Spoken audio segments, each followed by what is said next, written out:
ಈಗ 8 ವರ್ಷಗಳಾಗ್ತಾ ಬಂದಿದೆ sir Prajakeeya open ಆಗಿ.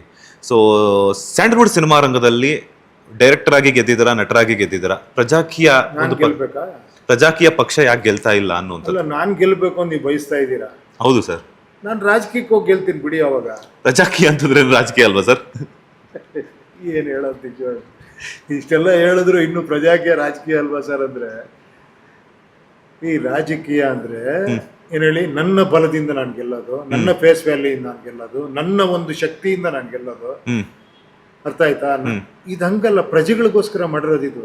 ಪ್ರಜೆಗಳು ಓಟ್ ಹಾಕೋದೇ ಇದು ರಾಜಕೀಯ ಆಗುತ್ತಲ್ಲ ಸರ್? ಅಂದ್ರೆ ಪ್ರಜೆಗಳು ಓಟ್ ಮಾಡೋದಕ್ಕೋಸ್ಕರ ಒಂದು ಸಿಸ್ಟಮ್ ಮಾಡಿರೋದು. ನೀವ್ ಇನ್ವಾಲ್ವ್ ಆಗಿ ನೀವು ಮಾಡಿ ಅನ್ನೋದಕ್ಕೋಸ್ಕರ ಒಂದು ಸಿಸ್ಟಮ್ ಮಾಡಿರೋದು ಇಲ್ಲಿ. ಓಕೆ, ನೀವು ಇದು ರಾಜಕೀಯ ಆಗುತ್ತೆ, ಎಲೆಕ್ಷನ್ ಮಾಡೋದೇ ರಾಜಕೀಯ ಅನ್ಬಿಟ್ರೆ ಹೆಂಗೆ ನೀವು? ಅಲ್ಲ ಸರ್, ನಿಜ ಸರ್. ಇವಾಗ ಏನಾಗುತ್ತೆ ಅಂತಂದ್ರೆ, ಈಗ ಎಲ್ಲಾನು ಕೂಡ ನಿಂತ್ಕೊಳ್ತಾರೆ, ಎಲ್ಲ ನಿಮ್ಮ ಕಡೆಯಿಂದ ಪ್ರಜಾಕೀಯದಿಂದ ಒಬ್ಬ ಕಂಟೆಸ್ಟೆಂಟ್ ಅಭ್ಯರ್ಥಿನ ಸೆಲೆಕ್ಟ್ ಮಾಡ್ತಾರೆ, ಎಲ್ಲ ಆಗುತ್ತೆ. ಬಟ್ ಅದನ್ನ ಪೊಲಿಟಿಕಲ್ ಅಲ್ಲೇ ಇದು ಮಾಡ್ಕೋಬೇಕಲ್ಲ. ಇವಾಗ ಪ್ರಜಾಕೀಯ ಆಪ್ ಇಂದ ಯಾರು ಸೆಲೆಕ್ಟ್ ಆಗ್ತಾರೋ ಆ ವ್ಯಕ್ತಿ ಮತ್ತೆ ಪೊಲಿಟಿಕಲ್ಗೆ ಎಂಟರ್ ಆಗಲೇಬೇಕು. ಅದು ಪ್ರಜಾಕೀಯದಿಂದ ರಾಜಕೀಯ ಅಲ್ವಾ ಸರ್? ಹಾಗಾದ್ರೆ ಈ ರಾಜಕೀಯ ಅನ್ನೋದೇ ಪಾಲಿಟಿಕ್ಸ್ ಅಂತ ಇದ್ದೀರಾ ನೀವು? ಅಂದ್ರೆ ಎಲೆಕ್ಷನ್ ಸಿಸ್ಟಮೇ ರಾಜಕೀಯ ಅಂತ ಇದ್ದೀರಾ ನೀವು? ನಾನು ಹಂಗೆ ಹೇಳ್ತಿಲ್ಲ.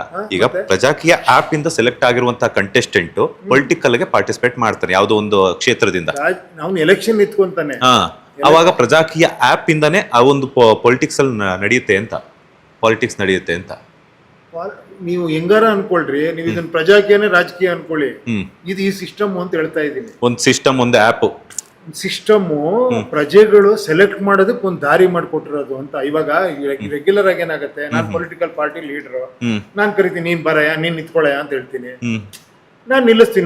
ನನಗೇನಂದ್ರೆ ನನಗೆ ಇವ್ನು ಗ್ಯಾರಂಟಿ ವೋಟ್ ತಗೊಂತಾನ, ಇವ್ನಿಗೆ ಕೆಪಾಸಿಟಿ ಇದೆಯಾ ಪಬ್ಲಿಸಿಟಿ ಮಾಡೋದಕ್ಕೆ, ಎಷ್ಟು ದುಡ್ಡು ಹಾಕ್ತೀಯಪ್ಪ ನೀನು, ಎಷ್ಟು ಖರ್ಚು ಮಾಡ್ತೀನಿ ಈ ಕ್ಷೇತ್ರದಲ್ಲಿ, ನಾನು ನಿನಗೆ ಟಿಕೆಟ್ ಕೊಡ್ತೀನಿ ನಾನು ಅಂತ ಹೇಳ್ತೀನಿ. ಕರೆಕ್ಟ್ ಅಲ್ವಾ? ಹೌದು. ಇದು ಕರೆಕ್ಟಾ ತಪ್ಪಾ? ಕರೆಕ್ಟ್. ಇದು ಕರೆಕ್ಟಾ? ಈ ತರನೇ ಮಾಡ್ಬೇಕಾ? ಅಲ್ಲ, ಇದು ಈಗ ನಡೀತಿರುವಂತ ಪ್ರಕಾರ ಏನಂತಂದ್ರೆ ಸರ್, ಈಗ ಕರೆಕ್ಟಾ ಕೇಳ್ತಾ ಇದ್ದೀನಿ. ಅಲ್ಲ, ಈಗ ಕೇಳಿ ಒಂದ್ ನಿಮಿಷ. ನಾನು ಪಾರ್ಟಿ ಅವನಾಗಿ ನನ್ ಪಾರ್ಟಿ ಫಂಡ್ ಎಷ್ಟು ಕೊಡ್ತೀಯಪ್ಪ ಅಂತ ಕೇಳ್ತೀನಿ, ಓಕೆನಾ? ನೆಕ್ಸ್ಟ್ ನೀನ್ ಎಷ್ಟು ಖರ್ಚು ಮಾಡ್ತೀಯ ಅಂತ ಕೇಳ್ತೀನಿ. ಕಂಟೆಸ್ಟೆಂಟ್ಗೆ ನನಗ್ ಫಸ್ಟ್ ಎಷ್ಟು ಕೊಡ್ತೀಯಾ, ನಾನು ಪ್ರಚಾರಕ್ಕೆ ಬರ್ತೀನಿ ನಿನ್ಗೆ, ಓಕೆ, ನನಗೆ ಎಷ್ಟು ಕೊಡ್ತೀಯ ನೀನು ಅಂತ ಕೇಳ್ತೀನಿ, ಓಕೆನಾ? ನಾನು ಹೋಗಿ ಓಡಾಡಿ ಪ್ರಚಾರ ಮಾಡ್ಬೇಕಲ್ಲ ಅವನಿಗೆ, ನಾನು ದುಡ್ಡು ಇಸ್ಕೊಂತೀನಿ. ಆಮೇಲೆ ನೀನ್ ಎಷ್ಟು ಖರ್ಚು ಮಾಡ್ತೀಯ ಅಂತ ಕೇಳ್ತೀನಿ. ನನಗೆ ಅದೆರಡು ಕರೆಕ್ಟ್ ಅನ್ಸರಿ ಅವನಿಗೆ ಟಿಕೆಟ್ ಕೊಡ್ತೀನಿ. ಇದು ಕರೆಕ್ಟಾ ಅಂತ ಕೇಳ್ತಾ ಇದ್ದೀನಿ. ಪ್ರೆಸೆಂಟ್ ನಡೀತಿರೋದು ಹಂಗೆ ಅಲ್ವಾ ಸರ್? ಕರೆಕ್ಟಾ? ಇದು ಕರೆಕ್ಟ್ ಏನ್ರಿ? ಅದಾರ ಹೇಳ್ರಿ ಕರೆಕ್ಟ್ ಅಲ್ಲ ಅಂತ ಹೇಳಿ. ರಾಂಗ್ ಸರ್ ಇದು. ಬಟ್ ಏನಂದ್ರೆ ಪ್ರೆಸೆಂಟ್ ನಡೀತಿರುವಂತ ಇಶ್ಯೂಸ್ ಅಲ್ಲಿ ಇದು ಮೇಜರ್ ಇಶ್ಯೂ ಸರ್. ಕರೆಕ್ಟಾ ಅದು ಅಂತ ಕೇಳ್ತಾ ಇದ್ದೀನಿ. ಅದೇ ನಿಮ್ಗೆ ಹೇಳಕ್ ಗೊತ್ತಾಗ್ತಾ ಇಲ್ಲ. Is it right or wrong? ಅಲ್ಲ, ರಾಂಗ್ ಅಂತ ನಾನು ಹೇಳಿದೆ. ಬಟ್ ಪ್ರೆಸೆಂಟ್ ನಡೀತಿರೋ ಇದು ಅದೇ ಇಶ್ಯೂಸ್ ಅದೇ ಅಲ್ವಾ ಸರ್? ಕರೆಕ್ಟ್ ರೀ, ನಡೀತಿರೋದೇ. ಬದಲಾವಣೆ ಬೇಕಾ ನಿಮ್ಗೆ?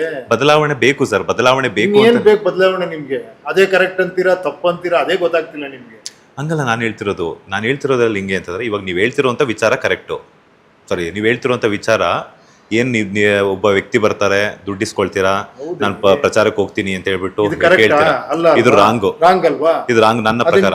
ನಿಮ್ ಪ್ರಕಾರ ರಾಂಗ್. ನಿಮ್ ಪ್ರಕಾರನೇ ಮಾತಾಡಿ. ಮತ್ತೆ ಒಂದ್ ನಿಮಿಷ, ನೀವು ಜನರ ಪ್ರಕಾರ ಎಲ್ಲ ನಿಮ್ ತಲೆ ಹೋಗ್ಬಿಡಿ, ಯಾರ ತಲೆ ಒಳಗಡೆ. ಓಕೆ, ಇದು ಸರಿ ಇಲ್ಲ ಅಂದ್ಮೇಲೆ ನಾನೊಬ್ಬ ಆಟೋ ಡ್ರೈವರ್ಗೋ, ಇನ್ನೊಬ್ಬ ಯಾರೋ ಒಬ್ಬ ಯಾವ್ದೋ ಒಂದು ಫ್ಯಾಕ್ಟ್ರಿ ಕೆಲಸ ಮಾಡೋನು, ಒಬ್ಬ ಯಾವ್ದೋ ಮಾಧ್ಯಮದಲ್ಲಿ ಕೆಲಸ ಮಾಡೋ, ನಿಮ್ಮಂತ ಯುವಕರು ನೀವು ಬಂದು ಇಲ್ಲಿ ಎಲೆಕ್ಷನ್ ನಿಂತ್ಕೊಂತೀರಾ, ನಿಮ್ಗೂ ಒಂದು ಚಾನ್ಸ್ ಇರ್ಬೇಕಲ್ವಾ? ಹೌದು. ಸೊ ನಿಮ್ಗೆ ಇಲ್ಲೊಂದು ಚಾನ್ಸ್ ಇದೆ. ನೀವು ಬಂದು ನಿಂತ್ಕೊಂತೀರಾ, ನೀವು ವೋಟರ್ಸ್ ಹತ್ರ ಚೆನ್ನಾಗಿ ಮಾತಾಡ್ತೀರಾ, ನೀವು ಏನೋ ಅವ್ರ ಹತ್ರ ಗೆಲುವು ಪಡಿತೀರಾ, ಅವ್ರು ನಿಮ್ಗೆ ರೇಟಿಂಗ್ ಕೊಡ್ತಾರೆ, ಚೆನ್ನಾಗಿದ್ದಾರೆ ನೀವು. ನಿಮ್ಮ ಹೆಸರೇನು? ಮಂಜುನಾಥ್ ಅವರು ನಮ್ಗೆ ಕರೆಕ್ಟ್ ಅಪ್ಪ, ತುಂಬಾ ಒಳ್ಳೆ ಯಂಗ್ ವ್ಯಕ್ತಿ, ಒಳ್ಳೆ ಬುದ್ಧಿವಂತ, ಚೆನ್ನಾಗಿ ಕೆಲಸ ಮಾಡ್ತಾರೆ, ನಾವ್ ಹೇಳ್ದಂಗೆ ಕೆಲಸ ಮಾಡ್ತಾರೆ ಅಂತ ನಂಬಿಕೆ ಬಂದ್ರೆ ನಿಮ್ಮನ್ನ ಅವರು ರೇಟಿಂಗ್ ಕೊಡ್ತಾರೆ ಜಾಸ್ತಿ. ನೀವ್ ಎಲೆಕ್ಷನ್ ಇಟ್ಕೊಂತೀರಾ. ಇದು ಕರೆಕ್ಟಾ? ಇದು ಕರೆಕ್ಟಾ? ಅಲ್ಲ, ನೀವ್ ಹೇಳ್ತಿರೋದು ಕರೆಕ್ಟೇ. ಇವಾಗ ಎಲೆಕ್ಷನ್ ಬರ್ತೀನಿ, ನನ್ನಂತವ್ರು ಮಾಧ್ಯಮದವರು ಆಟೋ ಓಡಿಸೋ ಅಂತಾರೆ, ಅಥವಾ ಯಾವ ಒಂದು ಕೇಪಬಿಲಿಟೀಸ್ ಯಾರು ನಿಂತ್ಕೊಳ್ತಾರೋ ಅವರೆಲ್ಲ ಬರ್ತಾರೆ, ಒಂದು ರೇಟಿಂಗ್ ಅಂತ ಕೊಡ್ತಾರೆ, ಓಕೆ. ಬಟ್ ಪ್ರೆಸೆಂಟ್ ನಡೀತಿರುವಂಥದ್ದು, ಈಗ ನೀವು ಆಗ್ಲೇ ಹೇಳಿದ್ರಲ್ಲ, ಸೊ ದುಡ್ಡು ತಗೊಳ್ತಾರೆ, ಪ್ರಚಾರಕ್ಕೆ ಹೋಗ್ತಾರೆ, ಅದೆಲ್ಲ ಆ ಒಂದು ಬದಲಾವಣೆ ಯಾರು ತರ್ತಾರೆ ಅನ್ನುವಂಥದ್ದು. ನಾನು ಹೇಳ್ತಾ ಇದ್ದೀನಲ್ಲೇನ್ರಿ, ನಾನು ಹೇಳ್ತೀನಲ್ಲ, ಬದಲಾವಣೆ ಅಂತಾನೆ ನಾನು ಹೇಳ್ತಾ ಇರೋದು ನಿಮ್ಗೆ. ಈಗ ಪೊಲಿಟಿಕಲ್ ಇಶ್ಯೂಸ್ ಯಾವುದೋ ಒಂದು ಕ್ಷೇತ್ರಕ್ಕೆ ವ್ಯಕ್ತಿ ಅಭ್ಯರ್ಥಿಯಾಗಿ ಸೆಲೆಕ್ಟ್ ಆಗಬೇಕು, ಅಥವಾ ಇಲ್ಲ ಅಂತಂದರೆ ಪಾರ್ಟಿಸಿಪೇಟ್ ಮಾಡಬೇಕು ಅಂತಂದಾಗ ಏನಾಗುತ್ತೆ ಅಂತಂದರೆ, ನೀವು ಆಗಲೇ ಅಷ್ಟು ಕ್ವಾಲಿಟೀಸ್ ಏನು ಹೇಳಿದ್ರಲ್ಲ, ಅಷ್ಟು ಒಂದು ಪಾಯಿಂಟ್ಸ್ ಹೇಳಿದ್ರಲ್ಲ, ಅದೆಲ್ಲ ನಿಜಾನೇ. ಯಾಕಂದರೆ ನಡೀತಾ ಇರುವಂಥದ್ದು ನಾನು ಹೇಳಿದ್ದು. ನಾನು ಅವಾಗಲೇ ಓಕೆ ಅಂತಂದೆ. ದುಡ್ಡು ಕೇಳ್ತಾರೆ, ಪ್ರಚಾರಕ್ಕೆ ಹೋಗ್ತಾರೆ, ದುಡ್ಡು ಕೊಡ್ತಾರೆ, ಎಲ್ಲ ಕರೆಕ್ಟ್ ಅಲ್ಲ ಅಲ್ವಾ ನಿಮ್ಗೆ? ರಾಂಗ್ ಅದೆಲ್ಲ ರಾಂಗ್. ರೈಟ್ ಯಾವುದು? ಆ ದುಡ್ಡು ತಗೊಳ್ಳದೆ ನಿಷ್ಠಾವಂತ ವ್ಯಕ್ತಿಯಾಗಿ ಯಾರು ಈಗ ನೀವೆಲ್ಲ ಹೇಳ್ತಿದ್ದೀರಾ, ಒಂದಷ್ಟು ಪಾಯಿಂಟ್ಸ್ ಅನ್ನ ಕೊಟ್ಟಿದ್ದೀರಾ, ಒಂದಷ್ಟು ರೇಟಿಂಗ್ಸ್ ಎಲ್ಲ ಕೊಡ್ತೀರಾ, ಓಕೆ. ಅದು ಪ್ರಜಾಕೀಯ ಆ್ಯಪ್ ಇಂದ ಬದಲಾಗುತ್ತಾ? ನೀವು ಮಾಡ್ಬೇಕ್ರಿ, ನೀವು ತಾನೇ ಓಟ್ ಹಾಕೋರು. ಹ್ಮ್ ನಿಮ್ಗೆ ಇದು ಕರೆಕ್ಟ್ ಅಂದ್ರೆ ಇದು ಕರೆಕ್ಟ್ ಅಂತ ನೀವು 4 ಜನಕ್ಕೆ ಹೇಳ್ಬೇಕು, ಸಪೋರ್ಟ್ ಮಾಡ್ಬೇಕು ನೀವು. ವಿಷಯ ಇಲ್ಲೇನ್ರಿ ಅಲ್ಲಿ ವಿಷಯ? ಅಲ್ಲ, ಇಲ್ಲಿ ಏನಾಗ್ತಿದೆ ಅಂತಂದ್ರೆ ಜನರು ದಾರಿ ತಪ್ತಿದ್ದಾರೆ ಸರ್ ಒಂದು ವಿಚಾರದಲ್ಲಿ. ಇವಾಗ ನಾನು ಹೇಳ್ತೀನಿ, ನಾನು ಹೇಳಿದ್ದನ್ನೇ ಸರಿ ಅಂತ ಕೆಲವ್ರು ನಂಬ್ತಾರೆ, ಇನ್ನು ಕೆಲವ್ರು ನಂಬಲ್ಲ. ನಂಬಿಕೆನೇ ಇಲ್ಲದೆ ಇದ್ರೆ ನೀವು ಏನು ಮಾಡಕ್ಕೆ ಆಗಲ್ಲ. ಯಾವ್ದನ್ನು ನಂಬಲಿಲ್ಲ ಅಂದ್ರೆ ನನ್ನ ಜೊತೆನೆ ನೀವು ಉಪೇಂದ್ರನೇ ಏನೋ ಸ್ಕೆಚ್ ಹಾಕೊಂಡ್ ಬಂದಿರ ಅನ್ಕೊಂಡ್ರೆ ನೀವು ನನ್ನ ಹತ್ರ ಮಾತಾಡಲ್ಲ. ಅಲ್ಲ, ಅದೇನಾಗುತ್ತೆ ಅಂತಂದ್ರೆ ಇವಾಗ 4 ಜನ ನಾವ್ ಹೇಳೋ ತನಕ ಕೇಳ್ತಾರೆ, ಅದಾದ್ಮೇಲೆ ಇನ್ನೊಬ್ಬರು ಬಂದ್ಬಿಟ್ಟು ಇವಾಗ MLA ಟಿಕೆಟ್ಗಳು ಅಷ್ಟೇ ಆಗಲ್ಲ ಸರ್. ನಂಬಿಕೆ ಇಲ್ಲ ಅಂದ್ರೆ ನೀವು ನಿಮ್ಗೆ ಏನ್ ಸರಿ ಅನ್ಸುತ್ತೋ ಅದು ಮಾಡಿ.